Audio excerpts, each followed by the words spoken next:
guys, Custom RC Mods here, and today I've got my Inductrix FPV. This is a line of sight model that I've heavily modified, and we're going to see how high we can fly. So this is a pretty stupid idea if you're asking me, but you know, that's kind of what RC channels are for. So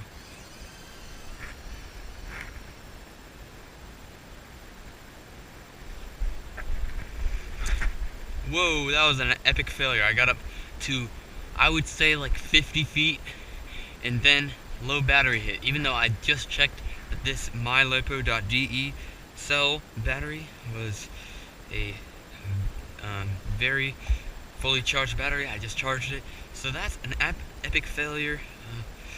I don't know about that, but this is the Inductrix line of sight with the stock board and everything. I have this piece of tape on there so I can see it, but that did not work at all.